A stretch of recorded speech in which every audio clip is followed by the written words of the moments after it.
오늘 설교의 제목은 질서 없이 살아가는 자들에 대한 경고라고 정했습니다. 자, 오늘 말씀은 이제 데살로니가 후서를 거의 끝부분에 와 있습니다.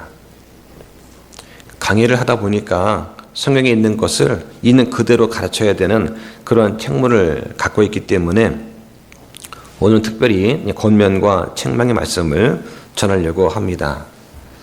한 가지 감사한 것은 오늘 이 말씀이 우리한테 해당되는 그런 부분이 없어요. 그래서 마음이 그나마 좀 덜 부담이 됩니다. 그래서 이 말씀을 준비하면서 이 말씀에 혹시라도 걸려 넘어지는 그러한 성도가 있으면 어떡하나 고민하면서 준비했는데 다행히 우리 가운데 없어요. 그래서 좀 담담하게 전하려고 합니다. 오늘 본문에 3장 6절에 보니까 질서 없이 걷는다. walk disorderly라는 말이 나옵니다. 이 말씀을 준비하면서 저는 이 구절에서 많은 생각을 하게 되었습니다. walk, 걷는다는 것은 다른 말로 살아간다는 말이에요. 그런데 성경은 질서 없이 걷고 또 사도에게서 받은 전통, 그 전승대로 걷지 않는 모든 형제들에게서 떠나라 이렇게 말을 합니다.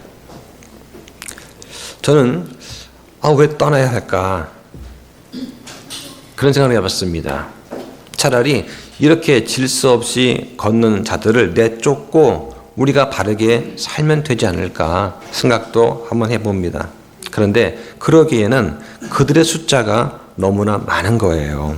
반대로 질서 있게 걷고 사도에게서 받은 그 전통대로 믿음대로 바르게 살아가는 그 사람들의 숫자가 너무나 적은 것입니다. 그래서 떠나라고 하는 거다 하는 생각을 해봅니다. 우리는 세상에서 거룩하게 분리가 되어야 됩니다. 죄와 사망의 길에서 분리가 되어야 되고 세상과 타협하고 이득이 경건이라고 주장하는 그런 자들에게서 떠나야 한다고 성경은 말씀을 하시는 거예요. 자, 그런데 아니 어떻게 세상과 분리될 수가 있습니까? 세상과 적당히 어울리면서 이익을 얻어야 살 수 있지 않겠습니까? 하고 말하는 분도 계실지 모르겠습니다.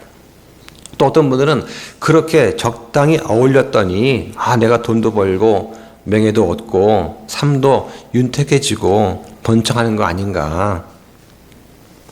그러면서 그들은 또 뭐라고 주장하나? 이득이 경건이다. 즉 내가 번창한 거 이건 경건한 증거라고 생각하는 그런 자들이 있는 거예요. 성경은 그런 번영 신학을 주장하는 자들에게서 떠나라고 말씀을 하십니다. 부패한 생각들을 가지고서 사람들이 돈을 많이 벌고 재물을 가지는 것들, 이것이 하나님께서 나를 복 주신 결과다. 내가 경건하다는 것에 대한 표적이다 라고 말하는 그러한 잘못된 가르침에서 떠나라는 것입니다. 어떤 교회는 우리 교회가 이렇게 크게 성장한 것이 하나님께 받은 은혜라고 하면서 이득의 경건이라고 주장하는 그런 교회가 있습니다. 우리나라의 지금 교회 중에서 성도가 100명이 안 되는 교회가 90%가 넘어요. 그럼 그들은 하나님께서 인정하지 않는 교회인가? 잘못 행하는 교회인가요? 하나님께서 부응하게 하셨다면 그에 걸맞는 믿음의 행위를 나타내야 할 것입니다. 하지만 매스컴에 등장하는 큰 교회들이 지금 얼마나 큰 비난과 책망의 대상이 되고 있는가 생각해 보면 부끄러울 때가 많습니다.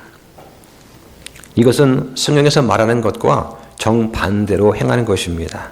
성경은 내가 하나님을 믿으면 나를 부자로 만들어준다는 이런 거짓 가르침에 대해서 경고하십니다. 오히려 내가 가진 것을 나누어주고 가난한 자를 돌보아 주라고 하세요.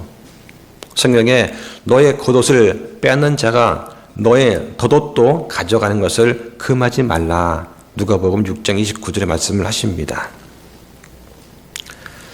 자, 데살로니가 후서 3장에 보면은 1절부터 2절까지 바울이 성도한테 기도해 달라고 요청을 합니다. 또 3절부터 5절까지는 바울이 성도를 위해서 드리는 기도가 나와요. 그리고 오늘 본문의 6절부터 15절까지는 바울이 명령과 권고의 말을 하고 있습니다.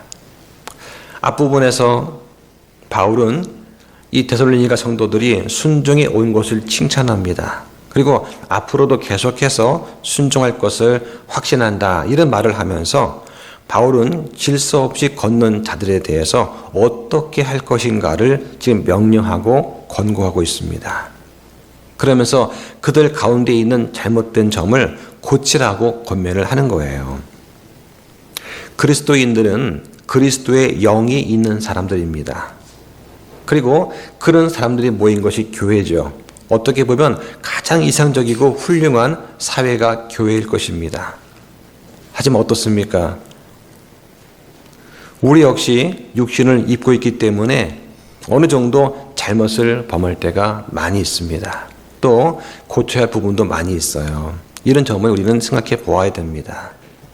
왜 그렇습니까? 이 교회 안에는 영적인 그리스도인들은 많지 않고 육적인 그리스도인들이 많기 때문입니다. 다시 말하면 구원을 받았지만 성장하지 않는 사람들이 많은 거예요. 섬김을 받기만 좋아하고 섬기려 하지 않는 사람들이 많다는 것입니다. 그러면서 다른 사람의 일에 참견하고 소문내기를 좋아하는 그런 사람들이 많으면 교회가 어려워지는 겁니다. 자, 우리는 어떨까요? 제가 지금까지 다녔던 대부분의 교회는 다 그런 사람들이 있었습니다. 성경에도 분명히 육신적인 그리스도인이 있다라고 말을 합니다. 따라서 이 세상에 완전한 교회는 없는 거예요. 완전이란 단어는 세상에서는 찾아볼 수가 없는 그런 단어입니다. 오직 하나님께서 다스리는 그 왕국 안에서 성령의 인도를 받는 그런 사람들만이 완전함을 향해서 나아갈 수 있는 것입니다. 그럼 그 완전함의 목적이 뭐냐? 이것은 하나님의 어떤 선한 일을 하기에 부족함이 없는 상태가 되는 거예요. 그러기 위해 가장 필요한 게 무엇입니까? 우리가 주님의 도구로 쓰임받기 위해 가장 필요한 것은 우리의 능력이 아닙니다. 우리가 주님 앞에서 깨끗하게 되는 거예요. 깨끗한 그릇이 되어야 쓰임 받는다는 것을 우리는 기억을 해야 됩니다. 세상에 완전한 교회가 없고 우리 또한 육신을 입고 있기 때문에 잘못된 행위가 있습니다. 따라서 교회는 공의로운 법이 필요합니다. 이 바울이 데살로니가 사람들 가운데서 일어나고 있다고 들은 어떤 무질서한 행동 때문에 공의로운 규정, 규칙이 생겨나게 되었습니다. 이 법칙은 우리와 또 관련된 다른 사람에게도 유익한 거예요. 그래서 법이라고 하는 것, 이것은 선한 사람들을 위해서 필요한 것입니다. 악한 자들을 징계하고 다스리지 않으면 선한 사람들이 피해를 보기 때문에 그렇습니다. 요즘에 매스컴에 떠도는 여러 사건, 사고들을 보게 됩니다. 어쩌면 저렇게 한 사람, 한 가정의 삶을 완전히 철저하게 망가뜨릴 수가 있을까? 또 그런 범죄자한테 내려지는 그 형벌이 어쩌면 저렇게 솜방망이일 수가 있나 한탄하는 그런 목소리가 많습니다. 여러 선진국에 비교해 보았을 때 우리나라의 법의 처벌 규정은 정말 허술하기 이를 데가 없습니다. 그 왜 그럴까요? 어떤 법 관련자가 방송에 나와서 이렇게 말을 하는 걸 들었습니다. 우리나라에 처벌 규정이 약한 이유가 있다. 혹시 판사가 처벌을 할 때 실제보다 과하게 내리거나 심하게 판정했을 경우에 나중에 그것이 잘못된 판결로 드러났을 때 감당해야 될 책임이 너무 무겁기 때문이다. 그래서 심사숙고하고 심사숙고하면서 처벌 수위가 점점 낮아진다고 하는 거예요. 결국은 판사가 자기가 실수할까 봐 책임지는 것이 싫어서 적당히 처벌 수위를 낮춘다는 그런 말입니다. 그러면 판사를 하지 말아야죠. 그런 일을 하라고 판사를 세운 거 아닌가요? 저는 그런 생각을 해보게 되었습니다. 우리도 성경적인 원칙에 따라서 교회 정관을 만들고 자체적으로 지키고 있습니다. 그러나 정작 교회에서 징계위원회를 열고 징계한다는 건 이건 쉬운 일이 아니에요. 그러려면 교회 성도의 수준이 그만큼 올라가 있어야 됩니다.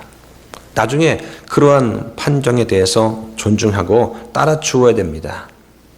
그런데 교회가 우리가 남이냐, 누구나 그럴 수 있지 않나, 나중에 내가 그런 잘못을 하면 나도 징계받아야 되는데 어떡하지? 이렇게 사적인 생각이 앞서게 되면 징계를 할 수가 없는 거예요. 그 책임을 누가 지느냐? 결국은 목사가 지는 겁니다. 그래서 목회자인 거예요. 아마 바울도 그런 생각을 하지 않았을까, 저는 생각을 해보게 되었습니다.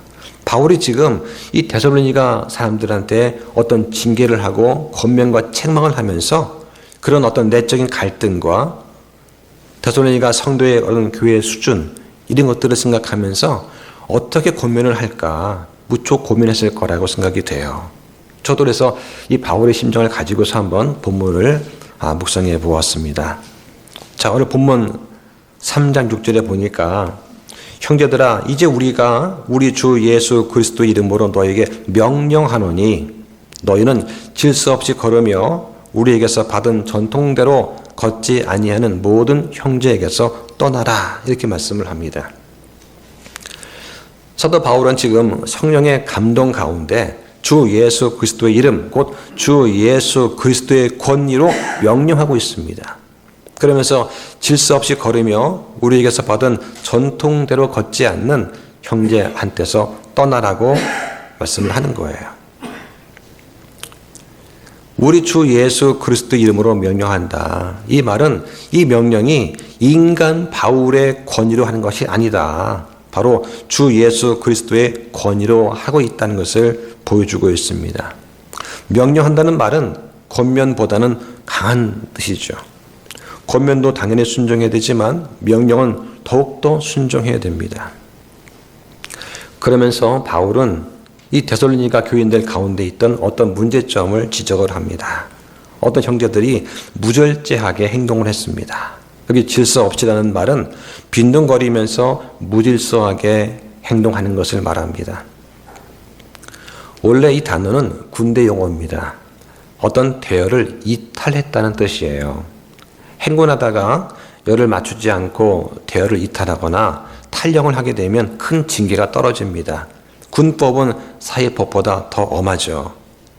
왜냐하면 군 생활이 그만큼 힘들고 절제를 해야 하는 곳이기 때문입니다. 당시 그리스도의 재림에 대해서 오해하는 그런 사람들이 있었습니다.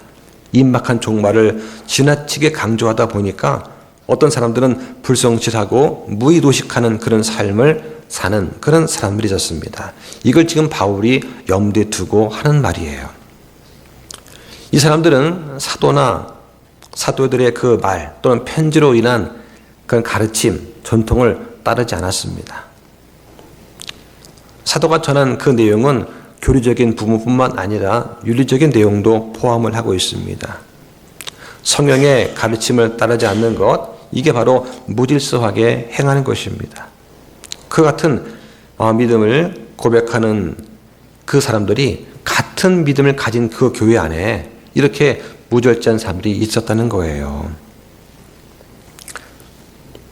그들은 사도의 가르침에 순종하지 않고 있었습니다.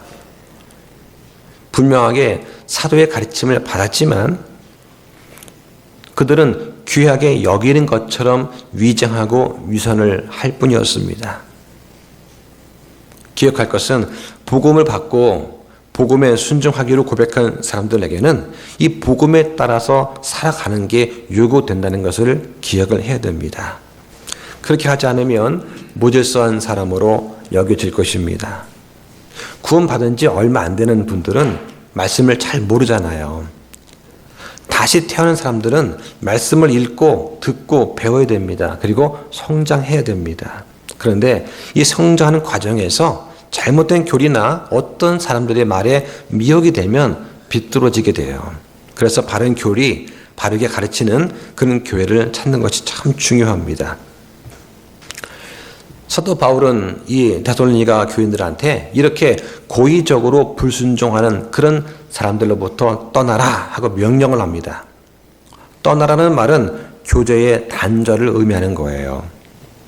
어떤 형제가 성경 말씀대로 바르게 행하지 않는다면 우리는 그와 교제하지 말아야 됩니다. 그걸 통해서 내가 뭔가 잘못했구나 하는 것을 깨닫도록 해야 되는 거예요. 왜 다른 교인들이 나를 멀리할까? 혹시 나한테 문제가 있는 건 아닌가? 라고 반성할 수 있는 시간과 기회를 주는 거예요. 그런데 한쪽에서는 책망하는데 다른 쪽에서는 그를 받아주고 교제를 하는 경우가 있어요. 그러면 안 됩니다. 그러면 책망과 징계 효과가 떨어지는 거예요.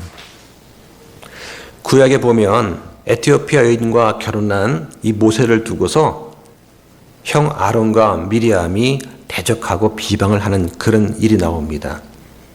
하나님께서 이 모세와 아론, 미리암 이 세 사람을 따로 부르셔요. 그리고 신실한 모세를 왜 비방하느냐 하고 하나님이 책망하십니다. 책망한다는 말은 다시 말하면 이 아론과 미리암한테 회개할 수 있는 시간과 기회를 주는 거예요. 아마 아론은 회개하고 용서를 구했을 것입니다. 그런데 미리암은 그러지 않았어요. 그 결과 미리암한테 납병이 걸려요. 이 납병에 걸린 미리암은 7일 동안 이스라엘 진영 바깥에 머물러 있습니다. 혼자 떨어진 상태에서 징계를 당하는 거예요. 내가 왜 밖에 나와 있지? 왜 내가 납병에 걸려 있지? 하면서 아마 7일 동안 울면서 회개했을 것입니다. 이걸 통해 모든 사람들이 저 미리암이 지금 잘못했구나 하는 것을 알게 되고 멀리하는 일이 있었어요. 이런 사람들로부터의 외면, 소외감 이거를 느끼면서 잘못을 반성하고 다시 교제가 회복이 될 수 있는 그런 기회가 주어지게 되는 것입니다. 자, 그런데 지금 이 시대에는 누가 잘못한다고 해서 납병에 걸리는 그런 일이 있습니까? 그렇지 않습니다. 그래서 모를 수가 있어요. 그러니까 교회에서 징계위원회를 열고 징계하면 교회에서 공표를 해야 됩니다. 이게 힘든 거예요. 성도들이 목회자와 교회 리더를 존중하고 인정하지 않으면 바르게 치료할 수가 없습니다. 또 교회 리더가 목회자를 존중하지 않으면 목회자가 보이콧, 왕따를 당할 수가 있는 거예요. 그럼 최종 결과가 뭐냐? 교회가 사라지는 거예요. 이게 마귀의 전략입니다. 지금까지 대구 지역에 많은 독립침례 교회가 세워졌다가 열매 없이 사라진 이유 중에는 그런 이유도 있어요. 제가 처음에 목회를 할 때 들었던 권면이 있습니다. 교회는 질서 있게 해야 되고 바르게 해야 된다 하는 것입니다. 인원수에 연연하지 말고 바르게 목회를 해라. 그럼 언제든지 다시 일어서서 부흥할 수 있는 그런 은혜를 주신다고 하는 거예요. 성경에는 분명히 목사 겸 교사가 있어서 성도를 바르게 가르치고 이끌어야 된다라고 말씀을 합니다. 그런데 어떤 사람들은 목사가 필요 없다고 주장하면서 사람들을 선동하는 그런 자가 있어요. 그런 자하고는 교제하지 말아야 됩니다. 그런 자를 권면해서 돌아오게 하든지 계속 거부하면 내쫓거나 그곳을 떠나야 됩니다. 이게 사도의 명령입니다.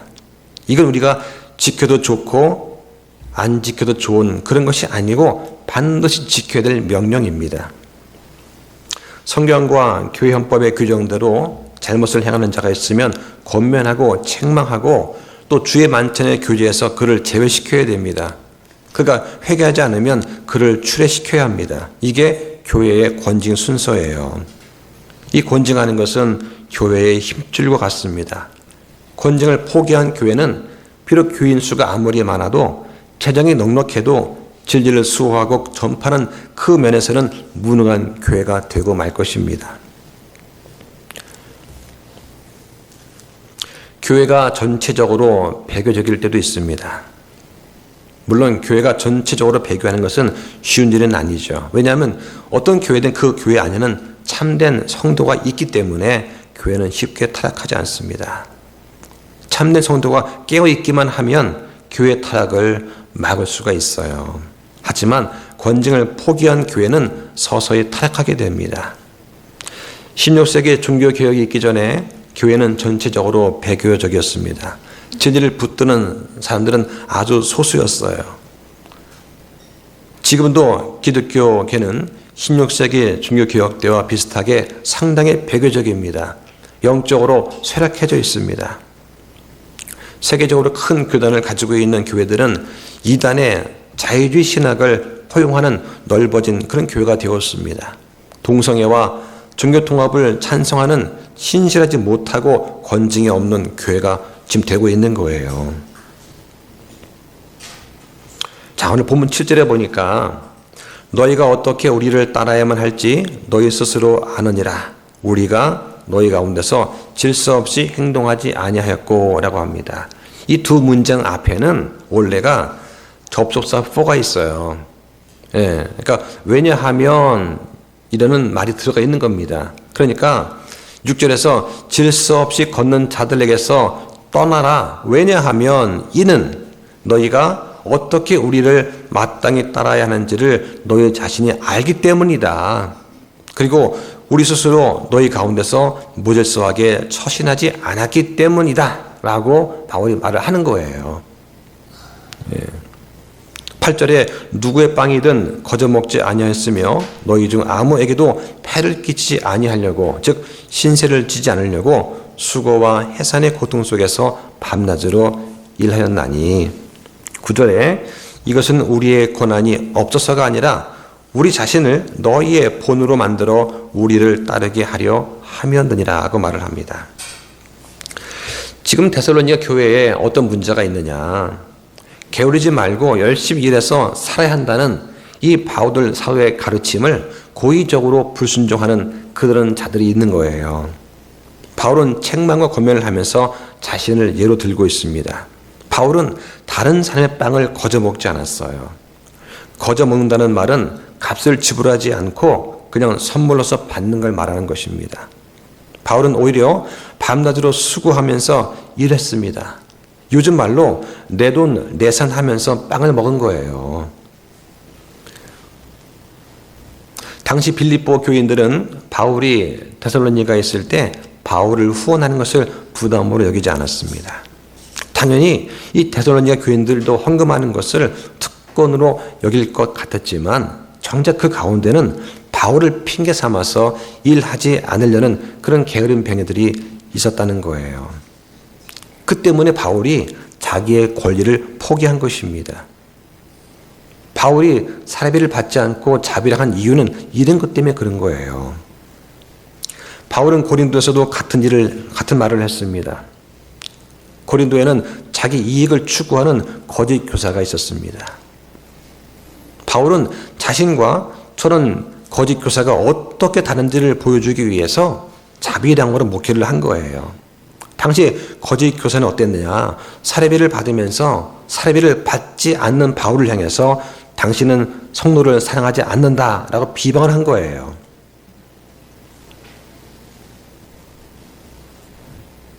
바울은 자신이 어떤 생각으로 목회를 하는지 분명히 보여주려고 한 것입니다. 바울은 천막을 만드는 그런 일을 했고 직접 그 일을 하면서 복음을 전파했습니다. 바울은 할 수만 있다면 성도들로부터 지원을 받지 않으려고 했어요. 이것은 바울이 물질적인 여유가 있어서가 아니라 믿음이 연약한 교인들한테 시험이 되지 않기 위해서였습니다. 일꾼이 자기 삭을 받는 건 당연한데 이걸 교회 사람들이 이해할 만한 수준이 되지 않았다는 거예요. 하나님께서는 전도자들이 복음으로 말미암아 살도록 정하셨습니다. 그래서 주께서도 복음 전하는 자들이 복음으로 살아야 한다라고 정하셨느니라 이렇게 말씀을 하십니다. 잘 다스리는 장로들, 목사죠. 특히 말씀과 교리에 수고하는 그런 목사들이 2배로 존경받기에 합당하게 여겨지도록 할지니라. 너는 곡식을 밟았다는 소에게 입마개를 씌우지 말라. 그리고 수고하는 자가 자기의 품삯을 받는 것은 합당하다라고 디모데전서 5장 17절 18절의 말씀을 합니다. 지금 사도 바울이 보여주는 것은 뭐냐? 목회자가 목회 사역에서 복음에 지장을 주지 않도록 처신해야 된다 하는 것을 지금 말하고 있는 거예요. 목사는 어떤 사람이 되어야 되느냐?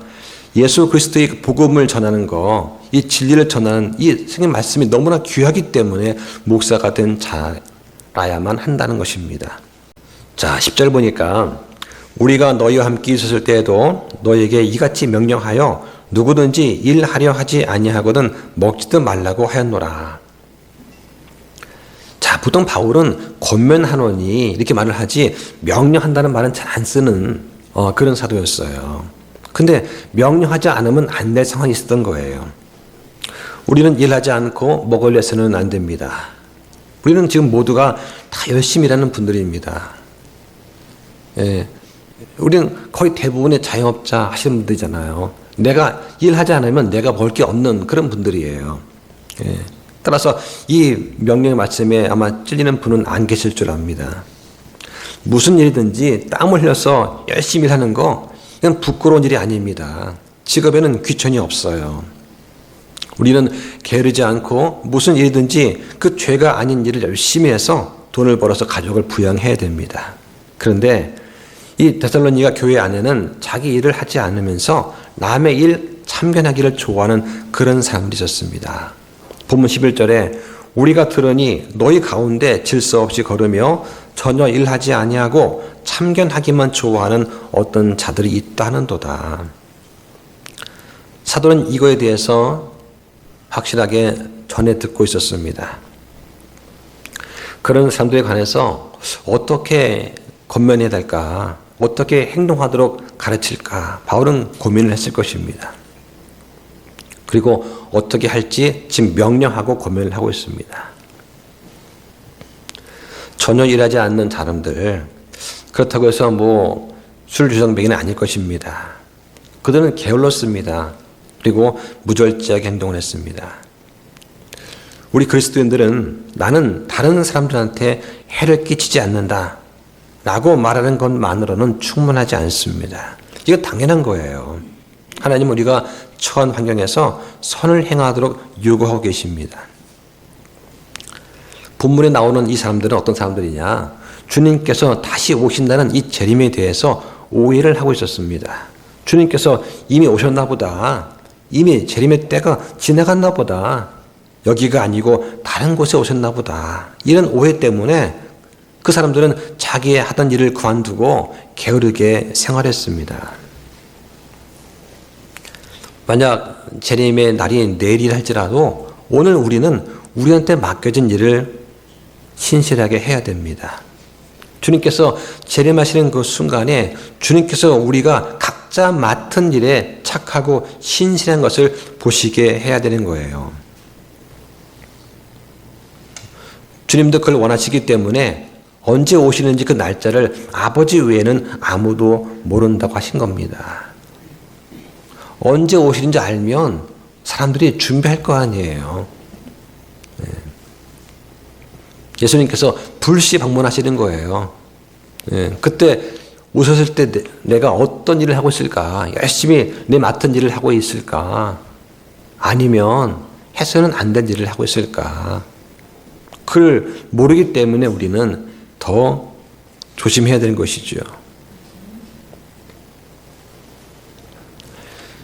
당시 이 사람들이 무질서하고 게을렀던 이유 중에 또 다른 이유가 뭐냐? 아마 당시 그리스도인들 사이에 있었던 흔한 구제 행위 때문은 아니었을까 하는 견해도 있습니다. 교회가 어려운 형제를 도와줄 것으로 알고 일하지 않고 게을렀을 수도 있을 것이다 라고 보는 그런 견해가 있어요. 어쨌든 그들이 게을렀던 그 원인이 무엇이든 간에 그들은 책망받아 마땅했습니다. 또 그들 가운데는 참견하게 좋아하는 사람들이 있었습니다. 아마 게으른 사람들이 참견하게 좋아할 것입니다. 할 일 없이 시간 많으니까 남의 일에 참견하는 거예요. 우리가 만약에 게으름을 부르면 마귀와 또 우리 부패한 마음은 우리한테서 일거리를 발견하게 됩니다. 사람은요, 가만히 있지를 못해요. 사람의 마음은 뭔가 하지 않으면 못 견디는 그런 부분이 있는 것 같습니다. 우리는 어떤 선한 일을 하는데 우리의 온 몸을, 마음을 사용하지 않으면 곧 악한 일을 생각하고 악한 일을 꾸미게 돼요. 참견하게 좋아하는 사람들은 무절제한 사람들이었습니다. 허용된 호기심, 그리고 자기와 관계없는 그런 주제넘게 다른 사람의 일을 관여했습니다. 그리고 다른 사람들의 문제로 자기 자신과 남들을 괴롭히는 그런 죄를 짓는 자들이 이런 사람들이었습니다. 바울은 젊은 목회자 디모데한테 이렇게 권면을 합니다. 디모데전서 5장 13절에 또한 그들은 게으르게 지내는 것을 배워서 집에서 집으로 돌아다니고 게으를 뿐 아니라 수다쟁이와 참견하게 좋아하는 자가 되어 자기들이 마땅히 말하지 말아야 할 것들을 이야기하는지라. 이런 사람들은 그때나 지금이나 항상 있는 거예요. 근데 특히 이들은 어떤 사람들이냐? 젊은 과부들이었어요. 이 과부들이 할 일이 없고 집에서 있으니까 심심한 거 아니에요. 과부니까 가정의 일을 하지도 않을 거 아닙니까? 그러니까 가정의 의무를 행하는 데서 오는 여러 가지 제약을 받지 않으니까 시간이 남아 도는 거예요.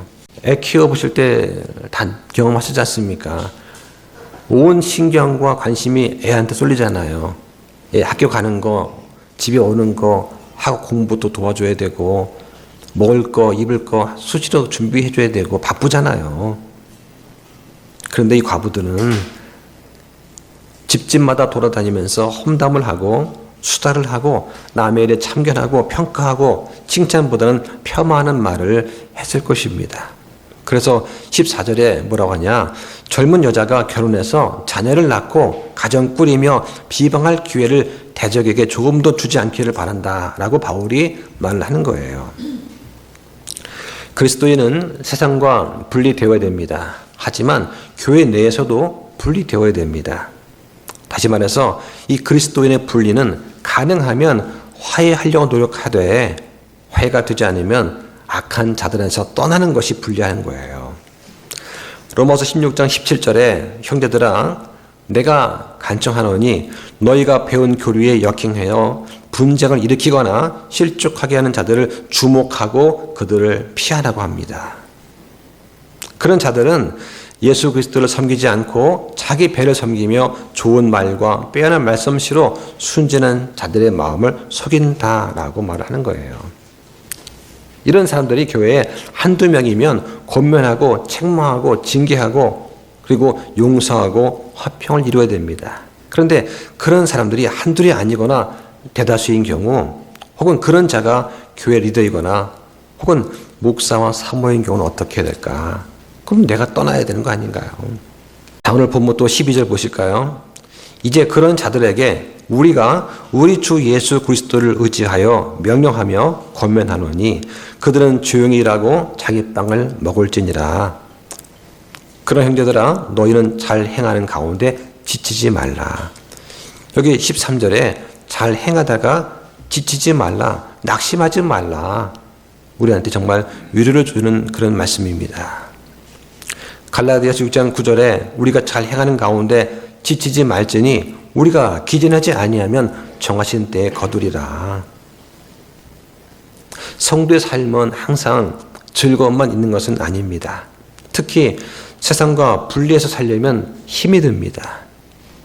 그러니까 우리가 힘써 교회에 모이는 것입니다. 모여서 세상과 다른 사람들을 만나고 분리된 사람들에게 모여서 서로 위로하고 서로 찬양하고 기도해 주면서 힘을 얻는 거예요. 그래서 교회에 힘써 모이는 것입니다. 무엇보다 말씀을 읽고 묵상하는 그런 시간을 가지시기를 바랍니다. 14절에 만일 어떤 사람이 이 서신으로 전하는 우리의 말에 순종하지 아니하거든 그 사람을 지목하여 그와 사귀지 말고 이로써 그가 수치를 당하게 하라. 그러나 그를 원수로 여기지 말고 형제로서 권고하라. 자, 이게 바로 교회에 대해서 분류와 징계의 방법이에요. 자, 한 말씀 찾아보겠습니다. 디모데전서 5장 19절 한번 보시죠. 장로에 대한 고발은 두세 증인 앞에서가 아니면 받지 말라. 이렇게 되어 있어요. 그죠? 자, 이거 영어 성경에 가서 보면은 두세 증인의 증인이 witness입니다. 이 witness는 증인도 되고 증언도 되고 증거도 되는 거예요.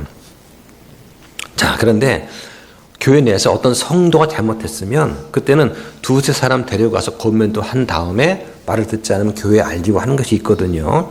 근데 여기서 장로에 대한 고발, 지금 목사죠. 목사를 고소 고발할 때는 두세 증인이 아니고 두세 증거가 돼야 됩니다. 이걸 증인 말고 증거로 번역을 하면 더 좋을 것 같아요. 왜냐? 두세 증인으로 하면 문제가 생깁니다. 사람들이 작당을 하고 짜고 거짓 증언을 할 수가 있어요. 이런 일이 비일비재하게 일어납니다. 증언이 문제가 아니라 증거가 있어야 돼요. 두세 가지의 확실한 증거를 가지고 두세 사람이 오면 더 확실하겠죠. 근데 증거 없이 말만 가지고 하면 안 되는 겁니다. 객관적인 두세 증거가 있어야 되는 거예요. 그래서 다른 성경에는 이게 두세 증거로 되어 있습니다. 증인이 아니고. 교회에서 어떤 걸 징계하고 출교하는 것은 마지막 조치예요. 우선 권면하고 설교를 통해서 계속 교육을 해야 됩니다. 가르쳐야 됩니다. 그런데 여러 가지 방법을 다 써도 안 되는 경우가 있습니다. 그럴 때는 최종 조치가 바로 징계와 출교, 출애하는 거예요. 그 목적이 뭐냐? 그 목적은 다른 남아있는 성도를 보호하는 것입니다. 이게 중요한 거예요. 어떤 잘못을 한 사람을 출애시키는 목적은 남아있는 성도를 보호하는 거예요. 그러지 않으면 적은 누룩이 온 교회에 퍼지게 되는 것입니다. 성경에서 범법과 형제를 대하는 방법에 대해서 마태복음에 잘 나와 있습니다. 한번 보시죠. 마태복음 18장 15절부터 보세요. 자, 15절에 보니까 또한 만일 내 형제가 네게 범법하거든 가서 너와 그만 따로 있을 때에 그의 허물을 그에게 일러주라. 만일 그가 내 말을 들으면 네가 네 형제를 얻었느니라. 그죠? 형님, 이건 아닌 것 같습니다. 자매님, 이거 다시 한번 생각해 보시죠. 이것 때문에 어떤 분들이 힘들어합니다. 그럴 때, 아, 그래요? 제가 그걸 생각 못했습니다. 죄송합니다. 그러면 문제 해결되는 거예요. 그런데 이거에 대해서 자기를 자꾸 변호하려고 하고 인정하지 않으려고 하는 일이 생깁니다. 그게 문제죠. 그러나 만약 그가 내 말을 들으려 하지 아니하거든 너와 함께 한두 사람을 더 데려가서 두세 증인의 입으로 모든 말을 확증하라. 그래서 형제님, 자매님이 한 그 행동과 말에 대해서 다른 분들의 상처를 입고 힘들고 오해 소지가 있습니다. 그 행동은 우리 교회의 교리에 맞지 않습니다. 뭐 권면했는데 듣지 않고 하실 때 두세 증인을 더 데려가서 확증을 하라는 거예요. 만약 그가 그들의 말 듣기를 무시하거든 교회의 것을 말하되, 이때 교회는 신약 교회가 아니에요. 지금 이때는 아직 구약입니다. 이건 회중을 말하는 거예요. 예, 여러 회중한테 가서 말하되 그가 이 회중의 말 듣기를 무시하거든 너는 그를 이교도나 세리같이 여기라. 다시 말하면 교제와 접촉을 하지 말라는 거예요. 이교도와 세리는 유대인들은 상종을 하지 않았습니다. 그래서 그들로 하여금 어떤 소외감의 압력을 느껴서 회심할 기회, 반성할 기회를 갖게 하라는 거예요. 18절에 진실로 내가 너에게 이르노니 무엇이든지 너희가 땅에서 묶으면 그것이 하늘에서 묶일 것이요 무엇이든지 너희가 땅에서 풀면, 이 너희는 회중, 교회를 말합니다. 땅에서 풀면 그것이 하늘에서 풀리리라. 이 성도의 지금 교제권을 말하는 거예요. 이건 베드로만 갖고 있는 전유물이 아닙니다. 그래서 땅에서 묶으면 하늘에서 묶일 것이고 땅에서 풀면 하늘에서 풀리라. 우리가 복음을 선포할 때 이 복음을 듣고 받아들이고 믿고 회개하면 그 사람이 구원, 곧 재생을 받게 되는 거예요. 그리고 그가 복음을 거절하면 그러면 받지 못하는 것이 되겠죠. 지금 이 얘기를 하고 있는 것입니다. 그러면서 20절에 두세 사람이 내 이름으로 함께 모인 것 거기에 나도 그들의 한가운데 있느니라. 물론 이걸 가지고 사람들이 교회에서 우리 같이 기도합시다. 같이 기도하면 그러면 두세 사람이 모이면 함께 하신답니다. 이렇게 적용도 하지만 원래 이 말씀은 뭐냐?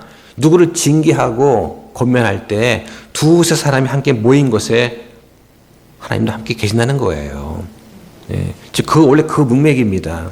근데 이거를 앞에 탁 떼어버리고 두 사람 이상 모여서 기도하면 이게 그 교회지, 이게 예배지 라고 적용하는데 뭐 완전 틀린 적용은 아니지만 문맥에 맞는 건 아니다 하는 것입니다. 자, 말씀을 정리하겠습니다. 자, 오늘 본문 말씀은 하나님께서 우리한테 이 교회 권징에 대해서 말씀을 하시고 계십니다. 바로 질서 없이 걷는 사람들, 질서 없이 살아가는 그런 사람들한테 경고를 주세요. 그리고 그들로부터 떠나라고 하시는 겁니다. 이건 그리스도와 그분의 사도들이 명한 것입니다. 권면과 징계는 잘못을 저지른 형제의 구원, 그리고 남아있는 다른 형제들의 구원을 위해서 필요한 거예요. 잘못을 한 형제가 바르게 회심하고 용서를 받고 교제를 회복하면 그럼 그를 얻게 됩니다. 그를 구원하는 거예요. 그런데 계속해서 회심을 거부하면 그를 출애시켜야 됩니다. 그래야 남아있는 지체를 보호할 수가 있어요. 우리는 모두가 은혜로 믿음을 통해 구원받는다 하는데 혼자서 아니다. 선한 행위가 있어야 된다. 율법을 지켜야 된다. 안 하면 구원을 이룰 수도 있다. 라고 말하면서 선동한다면 그런 자를 우리가 용납해서도 교제에 받아들여서도 안 되는 겁니다. 또 성경에는 목사 겸 교사가 양떼를 먹이고 인도하라고 하는데 목자는 필요 없다고 하면서 사람들을 선동한다면 그런 자한테는 교육하고 가르치고 설득해서 바른 교리를 알려줘야 돼요. 그런데 거부하면 그를 우리의 교제권에서 출래시켜야 됩니다. 그래야 나머지 약한 믿음의 지체가 영향을 받지 않는 거예요. 그런데 어떤 문제가 있습니까? 서로 알고 지낸 지 오래되었으니까 그 부분만 얘기하지 않으면 되지 않겠느냐 하고 또 받아들이려고 해요. 이게 문제가 됩니다. 지금까지 경험에 비추어 보면 그런 사람들은 계속해서 자기의 생각, 자기의 견해를 드러내기 마련입니다. 이건 교회에 누르게 되는 거예요. 언젠가는 다른 지체한테 퍼집니다. 그래서 이단에 빠지면 위험하다는 거예요. 한번 잘못된 교리를 받아들이면 돌이키는 게 어렵습니다. 그래서 징계라고 하는 것은 힘든 사랑이에요. 우리가 아가페 사랑을 희생적인 사랑이라고 하지 않습니까? 징계는 힘든 사랑입니다. 그를 원수로 여기지 말고 형제로서 권고를 해야 됩니다. 그리고 깊이 생각하고 지지를 당부할 수 있는, 또 반성할 수 있는 기회도 줄 필요가 있어요. 그런데 형제 사랑으로 권면을 해도 받아들이지 않으면 그가 조용히 있으면 되는데 계속해서 자기를 드러낼 거 아니냐. 그러면 징계하는 것이 맞는 것입니다. 나중에라도 생각을 돌이켜서 다시 오겠다. 그러면 어떻게 되느냐. 먼저 목회자와 집사들의 회의를 통해서 징계를 처리하거나 용서하는 단계가 있어야 돼요. 회심한 그런 형제에 대해서는 교회가 용서하고 형제로서 받아들이는 과정이 있어야 됩니다. 교회 권징이 효과적이려면 무엇보다도 교회 친교가 잘 이루어져야 돼요. 머리로는 잘 이해가 되는데 마음으로 용납이 안 될 수 있습니다. 충분한 반성, 돌이킴, 용서하는 마음, 이 가운데 하나님의 영이 함께 하시는 거예요. 우리가 사도들로부터 받은 이 전통을 따라서, 이 가르침을 따라서 바르게 걷고자 하면 서로 사랑하라는 그런 명령, 또 필요하다면 떠나라 또는 내쫓으라, 그 명령에도 우리는 귀를 기울여야 됩니다. 주님께서 우리가 그 명령을 모두 지킬 수 있도록 도와주시기를 예수님 이름으로 축원합니다. 기도하겠습니다.